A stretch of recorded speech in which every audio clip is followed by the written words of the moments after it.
absolutely delighted tonight to welcome you all here for what is for us quite an unusual experiment.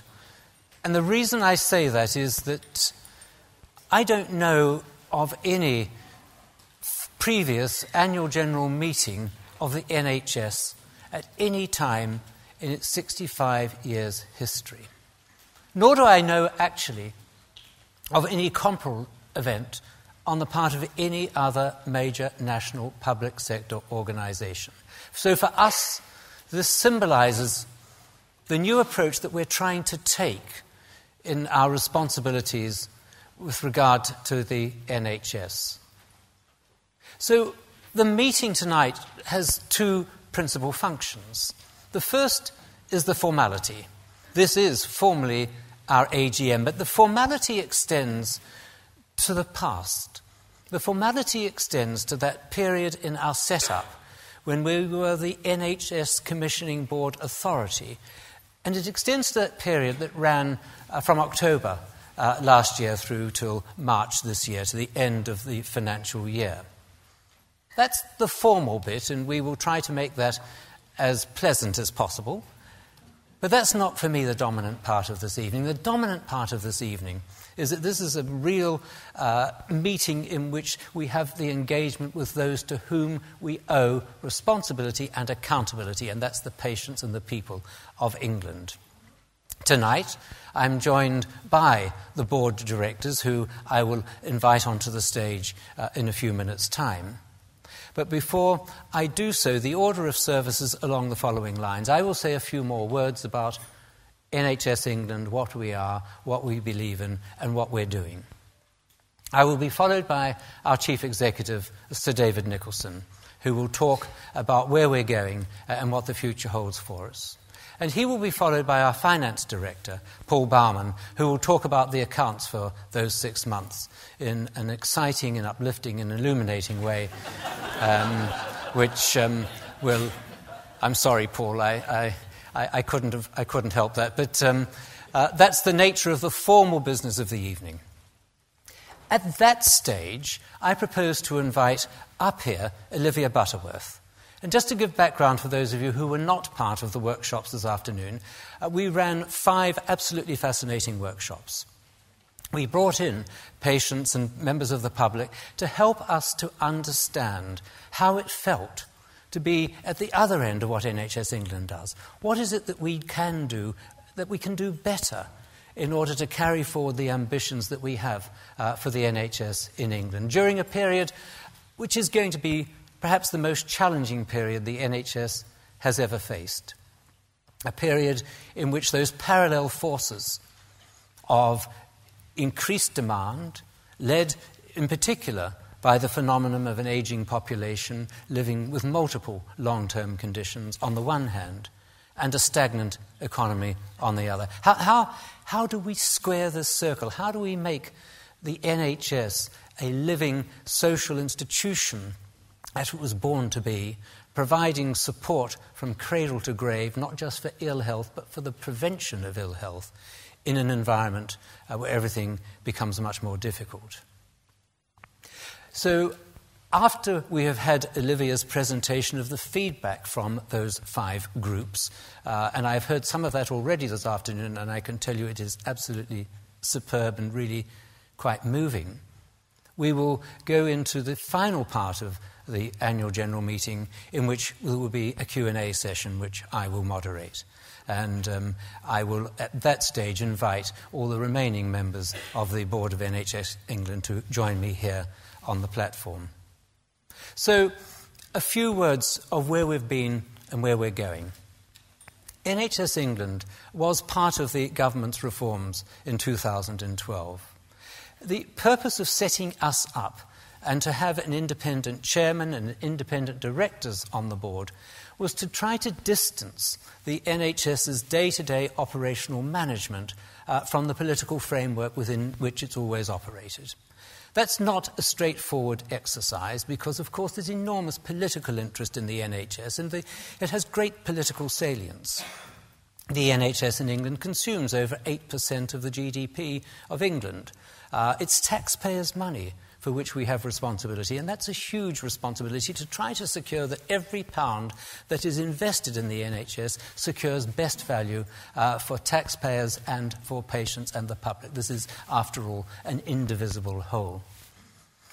What we had envisaged as the legislation was being enacted was that we would function as an arm's-length body with the Secretary of State for Health, and that the relationship would largely be mediated by something called a mandate. And the mandate is a set of outcomes that the government wishes us to secure, set at fairly high level in terms of abstractions, but as you could understand, domains such as reducing premature mortality. How can we improve the quality of care in the NHS so that few people die early and we enhance the quality of life for us survivors through to our death, which is the inevitable end of the road? But how do we make the NHS responsive to a new environment in which we have an increasingly large proportion of elderly people?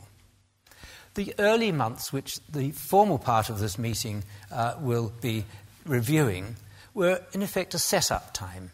We were being set up. That involved us acquiring premises, acquiring staff, working out our policies, trying to understand how it would be from the 1st of April this year that we would assume operational command through commissioning healthcare for the population of England.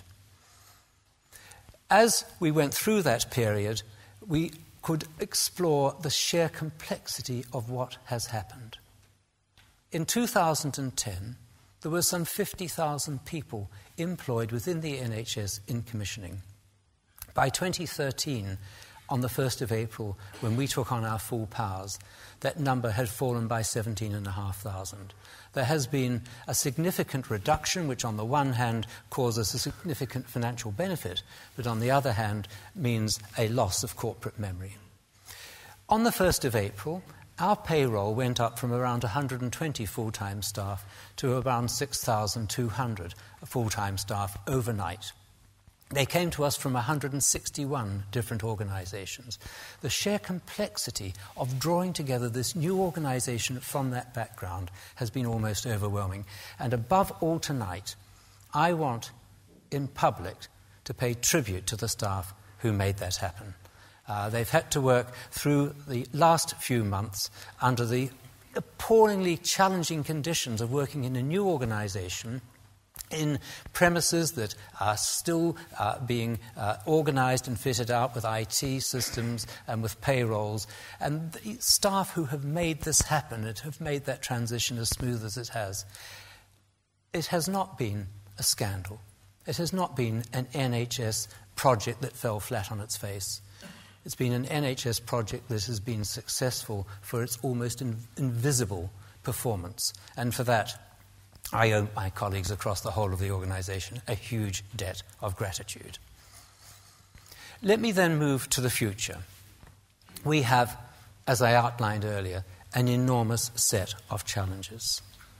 It's not just to square the circle that I mentioned before, but to understand how in every aspect of our business we can do it better, how we make better use of data, how we try to spread a culture across the provider sector which focuses on 7-day services, a culture which looks very carefully at the handover point between different providers when patients are at their most vulnerable. How do we address those scandalous stories that came out of the Francis report, of a real failure of a culture of care and compassion with regard to some of our most vulnerable citizens? The priorities that we choose and the way in which we go about this can only be helped and moulded by our understanding of the wishes and the needs and the priorities of patients and people. We are committed to that. Our strapline is, the NHS belongs to the people. Our strapline is, we want to provide high-quality care for now and for all future generations. Ladies and gentlemen, that is by way of introduction. I'd now wish to call upon Sir David Nicholson, but before I do so, let me say a few words about where we stand with relation to the Chief Executiveship of the NHS. David Nicholson has given outstanding service, not only as Chief Executive of the old model of the NHS, but also of the new model that we have run from the 1st of April. He has been the linchpin that has allowed us to move through the most complex period of transition from the old into the new. Shortly after that process was completed, he indicated that he wished to retire with effect from the 1st of April next year. We are currently in the process of leading a global search for his successor. We talk sometimes in these circumstances about big shoes, which isn't a literal reflection on the size of David's feet, but is a figurative expression of the size of the role, the enormous responsibility of this role. And you have my full assurance that the non-executive directors, whose appointment this is in conjunction with the Health Secretary, are conducting this search with all appropriate vigour and rigour on a global basis. Ladies and gentlemen, please, will you welcome Sir David Nicholson. Thanks, Malcolm.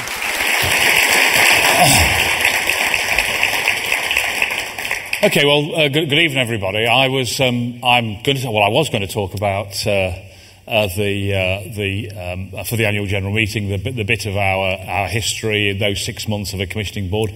I'm not sure whether I should do a retirement speech now after that. But anyway, it's great to be here at the annual general meeting of NHS England. It is extraordinary when I think about it was probably 3 years ago when we sat in a room with the Secretary of State at the time, Andrew Lansley, and talked about his vision for NHS, and they were kind of words on a page after this period to have this organisation up and running. And I absolutely agree with Malcolm, this idea of having a national body for the NHS for the very first time in this way that can report to the public about how the NHS in overall terms is improving outcomes for patients is a really, I think, significant and important step for the NHS. And indeed, I want to be able to, I think we should say in years to come when we look back that this was a significant turning point for the NHS going forward. But the work we did over those 6 months was all about building potential for the future. The NHS Commissioning Board Authority, as we set it up, we worked really hard to build the organisation, but more importantly than that, to build a kind of organisation that we all wanted to belong to, one which was completely consistent with the values and principles of the NHS, of our patients, the public, and of our staff. And that's what we attempted to do. And in that sense, that work, which showed itself in terms of the way we allocated resources across the NHS, the way we produced a really important document for us, really important document in the sense it was setting out our vision for the future and the things that we needed to do. It was called Everyone Counts, and it was called Everyone Counts on purpose, because that's what the NHS is all about, to be inclusive for all of our people, no matter where they are, no matter who they are, and no matter where they live. And we worked really hard at that. Now, doing that, even after 30-odd years in the NHS, I've learned a whole series of lessons. I think the organisation has learnt during that period, and hopefully we want to build an organisation that as it goes forward, it learns more and more, both about its job it needs to do, but also the public and patients that it serves. And identify 3 lessons, I think, that we've learnt through that period, which I think are really important signals for the future as we go forward. The first one is to invest and think about the future. Those of us who have been involved in the NHS for a long time know how difficult it has been to plan beyond the end of the financial year, how difficult it is to think 3, 5, 10 years out about what a kind of compelling vision for the NHS might be that we can really work to over that period. That's why we've announced the call to action. That's why we are absolutely determined as an organisation not to think about how we're going to survive over the next year to 18 months, but how we can build a fantastic, sustainable NHS going forward. That call to action is a critical part of what uniquely NHS England can do. And part of the workshops today was to think about what that great, compelling vision might be. Not something that we would create, not that our board can sit in a room and think about what it is, but actually to work with the public, with patients, with clinicians, with the staff of the NHS to work out what it might look like in very challenging and constrained times. The second lesson that we've learned is not only the importance of transparency, but how we have to drive it even faster and even harder in the future. One of the issues about the NHS is there's always been, in my experience, a big difference between what those of us who were responsible for the service and work in it know about it and what the public and what patients know about it. It's obvious in all sorts of ways, everything from the way in which sometimes healthcare systems harm patients, right the way through to the way in which mortality is counted and happens in hospitals. And over the past period, we have consistently published more and more data from the outcome data we've published for the 10 specialties, right the way through to a whole plethora of information about mortality in patients that we've produced. That's very, very uncomfortable for the NHS, very difficult for the NHS. And you can see every day more data coming out when we're being much more transparent about what a real healthcare system is and what the strengths and weaknesses of it are. And it's really difficult, both for people who work in the NHS and who support the NHS, to see some of this and some of the criticisms that's laid onto the NHS as we go forward. But it's really important that we do it. Really important. And not only important we do it, but we do more of it and we do it faster. Only in that way will we, in the medium to long term, build confidence between the service and the patients and public who use it. It's going to be very tough.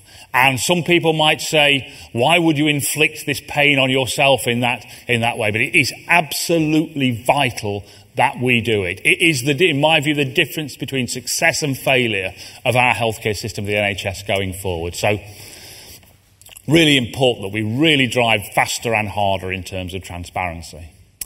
And the third lesson we've learnt is to think about our assets. And what I am sure many of us in the NHS, sometimes when we sit down and talk about it, we say, the problem is X or the problem is Y. And that's fine because we have to deal with those issues. But really, as an organisation, we need much more to think about our assets.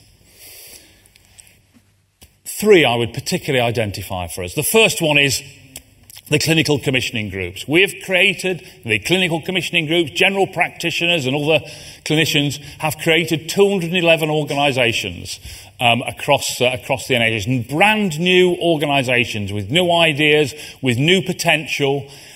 I travel all over the country meeting people in clinical commissioning groups, and it's absolutely remarkable the way in which they're bringing their clinical knowledge, their clinical understanding to move and change services in a way I could never have imagined in the past. A critical part of our role in the future is to nurture that asset, to give it the support that it needs, and make sure that those clinical commissioning groups can be absolutely fantastic for their local populations.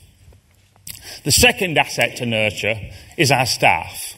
And particularly I would identify here, clearly there's the staff of the NHS as a whole, but we have a particular responsibility, I think, for the people who work with us in NHS England. 6,000, just over 6,000 people who are all over the country, who work in every locality, in every area. If you think about what happened in the past and now, the functions we've taken over as NHS England, we've now got half the number of staff that we would have had in the past to do them. So we're expecting an enormous amount from those people. It's really important that they get supported and helped, and they can be a fantastic asset for the healthcare system as we go forward, whether they're directly commissioning services, whether they're dealing with complaints at the end of a telephone or directly face-to-face with patients, whether they're thinking about how really difficult, knotty decisions about the availability of particular drugs or treatments for those patients, or all of those staff, we really do need to support. And I think they have started to do a remarkable job for the service. And the third and final asset that I identify, and in a sense the most obvious one, is our patients and the public. And very often the conversation starts, and the problem about the patients is, or the problem we have to solve in relation to the public is, but we have to see patients and the public as an asset.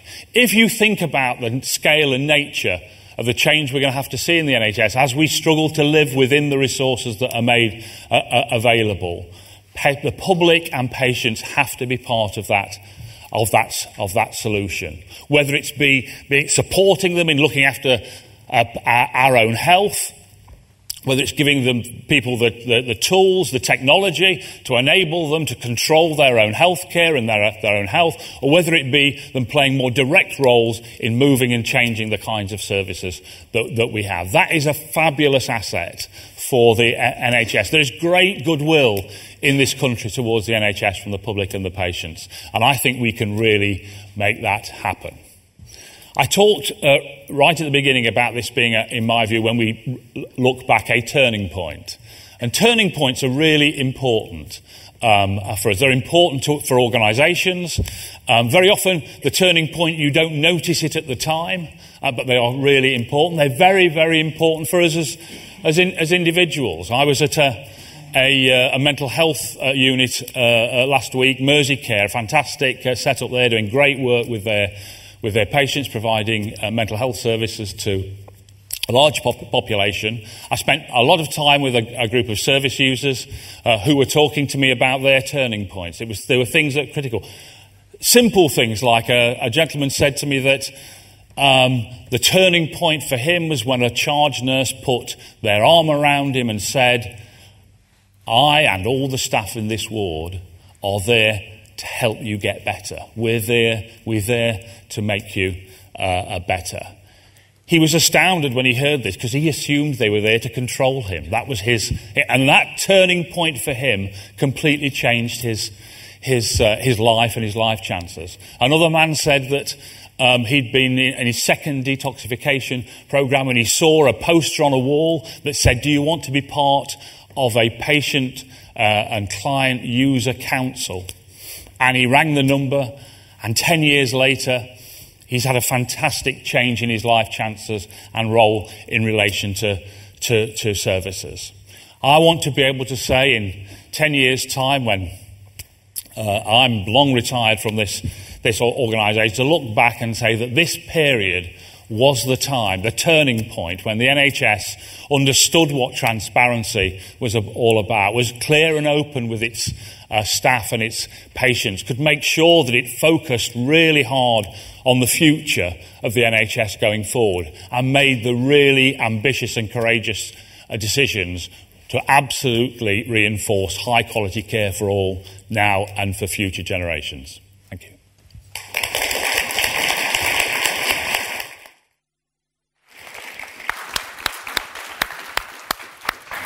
Well, good evening. Follow that, as they say. There are many fascinating topics about finance that I can come on and talk to you about this evening.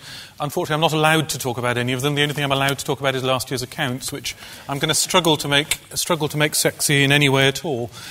So I will at least try and make my comments brief. As you've heard from Malcolm and from David, this was a transitional year last year. It's transition in two respects. One of which was clearly this was a year of set-up, not of real operation. So the numbers that I'll share with you in a minute are reflective of that fact. The second thing is, I've got a double task tonight because we have two sets of accounts. The first half of the year was in the guise of the Commissioning Board Authority, the vehicle that was set up for us to do our first stage of set-up with, and then halfway through last year we set up as the Commissioning Board, now known as NHS England. So the accountants had a double joy of trying to get two sets of accounts completed in rapid time and indeed then get them approved by the auditors. I'm pleased to say that we got a positive audit opinion from the National Audit Office. I'm pleased to say they've now been laid before Parliament, and for those of you who are looking for something interesting to read just before you go to bed tonight, both sets of accounts are available on the NHS England website in the publication section, and indeed at all good booksellers, no doubt. So, probably the remainder department, but anyway, there we go. So that's the formality of it. Now, despite the fact we had a split year, we had a single budget, which is fine, but that's really what I'm going to comment on then for this brief section. The budget we were given for the year for the setup was £82 million, set quite early on in the process before we really knew quite what we were going to have to do over that period of time. In the event, we spent just under £62 million, or roughly three-quarters of the budget that we'd originally been spent. Most of that reduction was in staff costs, which reflects the fact that it took us quite a while to get the recruitment process through and get the teams recruited, and then having recruited them, quite a while to get them released from their current tasks. So, looking at it positively, we managed to achieve all the things which David and Malcolm have said with just over half the resource that was originally envisaged.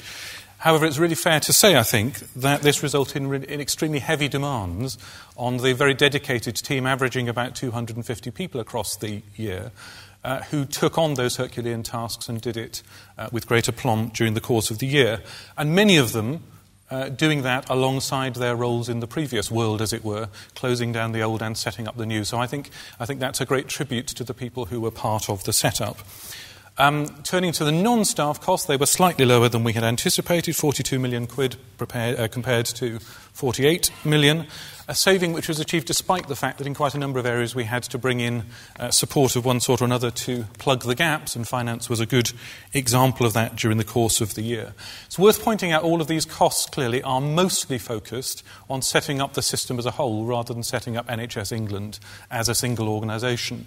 And the two big examples I'd give you of things which I think in their own way are groundbreaking and make up more than half of the costs that I've just described was the authorisation process for CCGs, which we ran during the course of last year, and secondly, a first for the NHS, a single financial accounting and reporting system which covers all 212 organisations in the commissioning world, which I think we'll look back on and think of as a big asset as we go forward. That's about all I wanted to say about 2012-13. In terms of budgets, accounting processes and financial management, it was merely the appetizer for the excitement to come as we move from effectively an 80 million set-up budget to an organisation that's now responsible for looking after £95.6 billion of taxpayers' money, entrusted to us, of course, to get the best possible outcomes for our patients. We've set up a good, well-tested planning environment. All of the CCGs, all of the area teams now have their plans for the year. We've put in place strong processes to manage and monitor the in-year performance. But there is no doubt at all this is going to be an extremely testing year for the CCGs and for the area teams in their commissioning responsibilities. So I would anticipate that when I come to talk to you at this time next year, this will be a rather more action-packed and potentially slightly more interesting part of the evening as we reflect on the achievements and challenges that have been there during the course of the year. So with that promise, I look forward to seeing you in a year's time with some numbers. Thank you.